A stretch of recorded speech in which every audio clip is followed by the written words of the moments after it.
Era una tarde nublada en Ciudad de México cuando Hugo Ferraz, uno de los empresarios más poderosos del país, decidió visitar de forma anónima una de sus cadenas de tiendas de ropa.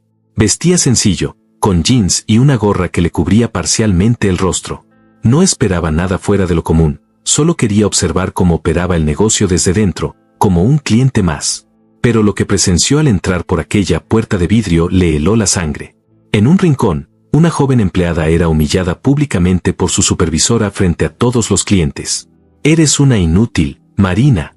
¿Cuántas veces tengo que decirte cómo se doblan las camisas?», gritó la mujer con tono cruel, mientras lanzaba una prenda al suelo. Marina, visiblemente afectada, recogió la prenda con manos temblorosas y la dobló de nuevo en silencio, evitando el contacto visual con todos. Algunos clientes observaron incómodos, pero nadie intervino. Hugo, desde la distancia, sintió una punzada de rabia en el pecho. Esa clase de trato no tenía lugar en sus empresas, y pensó en acercarse para intervenir, pero fue entonces cuando sus ojos se posaron en algo imposible de ignorar.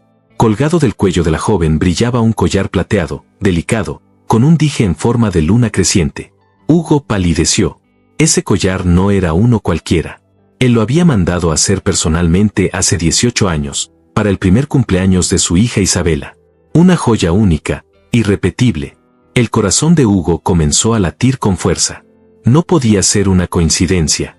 Sus pasos se dirigieron lentamente hacia la joven, que ahora reponía las prendas con mirada baja. Se acercó con disimulo, fingiendo revisar unas camisas junto a ella, y entonces la miró de cerca. Tenía los ojos grandes, miel, como los de su esposa fallecida. La nariz, pequeña y recta, le resultaba extrañamente familiar. Marina levantó la mirada un instante y cruzó ojos con él, sin saber quién era. ¿Todo bien?, preguntó Hugo, con voz calmada. Sí, gracias, respondió ella, bajando la mirada, sin imaginar el torbellino que había desatado dentro de aquel desconocido. Hugo salió de la tienda unos minutos después, con el rostro desencajado. Había algo dentro de él que no le permitía alejarse. El pasado que creía enterrado acababa de resucitar. Su hija había desaparecido cuando tenía apenas 2 años. El secuestro nunca se resolvió, y aunque se hicieron búsquedas y campañas, con el tiempo se dio por perdida. Pero ahora, ahí estaba ese collar, en el cuello de una joven que no sabía nada, y que lo miró como si jamás lo hubiera visto. «¿Serás tú, Isabela?», murmuró él, temblando. Hugo pasó toda la noche en vela, sentado en su despacho, con el collar de su hija en las manos. Lo había guardado durante años como un recuerdo sagrado, y ahora lo había visto idéntico, colgando del cuello de una empleada cualquiera en una de sus tiendas. No era posible. ¿Y si se trataba de una réplica? ¿Y si todo era una coincidencia cruel? Pero algo dentro de él no lo dejaba soltar esa sensación, la mirada de la muchacha, el tono de su voz, algo le hablaba desde lo más profundo de la memoria. A la mañana siguiente, Hugo llamó a su investigador personal, Ernesto Carrillo, un hombre leal que lo había acompañado durante décadas. «Necesito que me consigas toda la información sobre una empleada de la tienda de insurgentes. Se llama Marina, debe tener entre 18 y 20 años».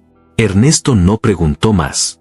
Sabía que cuando Hugo hablaba así, no era un simple capricho. El empresario, sin embargo, no reveló lo que había visto. No aún. Necesitaba respuestas claras antes de abrir su corazón a una posibilidad tan devastadora como esperanzadora. Mientras tanto, Marina seguía su rutina normal, ajena al terremoto que había desatado. Había crecido en un orfanato del Estado de México y, a los 8 años, fue adoptada por una pareja mayor, los Reyes, gente humilde pero amorosa. Siempre se sintió querida, aunque nunca pudo evitar sentir que algo le faltaba, como si tuviera un vacío sin forma ni nombre. El collar lo había tenido desde pequeña. Le dijeron que lo traía puesto cuando fue dejada en la puerta del orfanato. Nunca lo había quitado. Hugo volvió a la tienda días después, esta vez con más calma. La observó de lejos. Marina era responsable, educada y trabajadora. Saludaba a todos con una sonrisa tímida, y jamás respondía con agresión, ni siquiera cuando la supervisora la trataba mal. Cada gesto de ella le recordaba a su esposa fallecida, a la forma en que sostenía a Isabela cuando era bebé. Todo encajaba demasiado bien, o eso quería creer. Pero aún faltaba lo más importante, la verdad. Ernesto regresó con los datos. Marina Reyes, nacida oficialmente el 3 de abril del año 2007. Fecha estimada por el orfanato. Sin padres registrados. Fue hallada en la entrada del hogar Santa Esperanza envuelta en una manta con iniciales IF. Hugo sintió que las piernas se le aflojaban. IF. Isabela Ferraz. La conexión era innegable. Ya no podía seguir dudando. Pero tampoco podía arriesgarse a destruir la vida de esa joven si todo era un error. Necesitaba una prueba científica, algo irrefutable. Fue entonces que decidió actuar con cuidado. Le pidió a Ernesto que lo ayudara a conseguir una muestra de ADN sin que Marina lo supiera. No quería asustarla, ni darle falsas esperanzas. Ella merecía saber la verdad con certeza, sin dudas. Lo que Hugo aún no sabía, era que al buscar a su hija, también destaparía un secreto mucho más oscuro, enterrado en el pasado de Marina. La oportunidad llegó más pronto de lo esperado. Una campaña interna de salud organizada por la empresa permitió que las empleadas se hicieran chequeos gratuitos. Hugo, sin revelar su identidad, logró que Marina participara. Durante el análisis de sangre de rutina, Ernesto hizo los arreglos necesarios para obtener una muestra adicional, que fue enviada discretamente a un laboratorio privado en Guadalajara. Hugo esperó con ansiedad los resultados, revisando su celular cada hora, con una mezcla de miedo y esperanza. Era el momento de enfrentar la verdad. El informe llegó una semana después. Hugo lo recibió en su oficina, en lo alto del edificio Ferraz, con la ciudad extendiéndose a sus pies. Abrió el sobre con manos temblorosas y leyó en silencio, línea por línea. No hubo espacio para dudas ni interpretaciones. El análisis de ADN era concluyente, compatibilidad del 99.9%. Marina Reyes, era Isabela Ferraz. Su hija, la misma que había desaparecido hace 18 años. Sus ojos se llenaron de lágrimas, pero no pudo sonreír. El peso del hallazgo era abrumador. Durante horas, Hugo permaneció solo, mirando una vieja foto enmarcada de su esposa y su hija bebé. Recordó la noche del secuestro, los gritos, la desesperación, la impotencia. Recordó cómo la policía lo dio todo por perdido, cómo la prensa lo crucificó, y cómo la culpa lo consumió durante años. Pero ahora, por algún milagro o ironía del destino, su hija estaba viva. Había crecido sin él, sin su apellido, sin su protección. Eso lo desgarraba.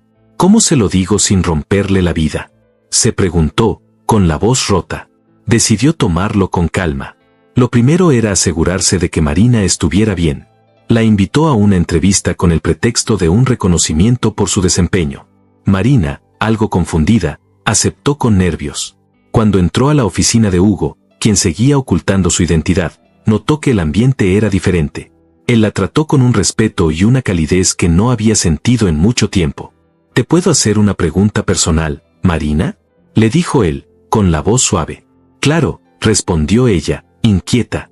¿Sabes algo sobre tus padres biológicos? La pregunta la descolocó. Marina se quedó en silencio por unos segundos. No mucho. Solo que me dejaron en un orfanato cuando era bebé. Tenía este collar, dijo, tocándolo con los dedos. Los del hogar siempre me dijeron que tal vez fue lo único que pudieron dejarme. Hugo tragó saliva. Ese collar había sido la última esperanza que él y su esposa tuvieron de que algún día su hija fuera reconocida. El momento se acercaba. Ya no había vuelta atrás. Pero lo que Hugo no imaginaba, era que alguien más también había descubierto la verdad, y estaba dispuesto a impedir que padre e hija se reencontraran. Hugo organizó un encuentro privado en su residencia para hacer la revelación definitiva. Invitó a Marina bajo el pretexto de un evento empresarial, e hizo lo mismo con los Reyes, sus padres adoptivos. Nadie sabía lo que realmente iba a suceder esa noche. La casa estaba iluminada con luces cálidas, el ambiente era elegante pero íntimo. Marina llegó nerviosa, con un vestido prestado por una compañera de trabajo, sin sospechar que estaba a punto de ver su vida entera voltearse al revés. En el centro del salón, Hugo esperaba, esta vez sin ocultar su identidad. Gracias por venir, Marina, señores Reyes, dijo Hugo con voz serena pero cargada de emoción.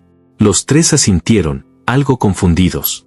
Marina miró a su alrededor sin entender. Lo que voy a decirles es algo delicado, pero no podía quedármelo más tiempo. Se acercó lentamente a la joven, sacó una pequeña caja de terciopelo del bolsillo y la abrió. Adentro, había un collar idéntico al que ella llevaba puesto. Marina se quedó helada. Ese collar, murmuró. Es igual al mío. No es igual, corrigió Hugo, con lágrimas en los ojos. Es el mismo diseño, porque yo lo mandé a hacer. Para mi hija. Ella desapareció cuando tenía 2 años. Marina retrocedió un paso, sintiendo que el aire se le iba del pecho. No entiendo, ¿qué está diciendo? Los reyes se miraron entre ellos, confundidos, mientras Hugo sacaba el resultado de ADN y lo dejaba sobre la mesa. Eres mi hija, Marina. Tú eres Isabela Ferraz. El silencio fue absoluto. Marina quedó en shock, sin moverse, con la mirada fija en el documento. Los reyes se levantaron bruscamente, temblando, sin saber qué pensar. Eso no puede ser, dijo doña Carmen, su madre adoptiva. Nosotros la criamos. Y se los agradeceré toda mi vida, respondió Hugo, quebrado. Pero Marina fue secuestrada. Apareció en el orfanato con el collar que yo mismo diseñé. No hay duda. Marina, con los ojos llenos de lágrimas, se acercó lentamente al espejo del salón y se miró. Nunca había entendido por qué se sentía incompleta. Ahora, lo entendía todo. ¿Y ustedes, sabían?, preguntó Marina, mirando a los reyes. No, dijo don Ernesto. A nosotros nos dijeron que era una bebé abandonada. Juramos que nunca lo supimos, hija. Marina se desplomó en un sillón, en silencio. El mundo giraba demasiado rápido. Sentía amor por los reyes, pero ahora tenía frente a ella al hombre que le dio la vida, y que había sufrido 18 años por encontrarla. Hugo se arrodilló ante ella, tomó su mano y le susurró. No quiero reemplazar a nadie. Solo quiero recuperar el tiempo perdido, si me dejas. El silencio se mantuvo por largos minutos en la sala. Marina no podía hablar. Cada palabra de Hugo la atravesaba como una ráfaga de recuerdos que no tenía, como si su mente buscara desesperadamente una imagen perdida de su infancia. Los reyes estaban devastados, pero sabían que no podían retenerla con mentiras. Fue entonces cuando doña Carmen se acercó a Marina, le acarició el rostro y le dijo con ternura. Hija, si tu corazón te dice que es verdad, entonces ve. Nosotros siempre vamos a estar aquí. Las lágrimas corrieron por el rostro de Marina mientras asentía, sin poder pronunciar palabra. Hugo tomó asiento junto a ella, con los ojos húmedos pero llenos de esperanza. No quiero arrebatarte de la familia que te crió, pero tampoco quiero perder la oportunidad de ser parte de tu vida.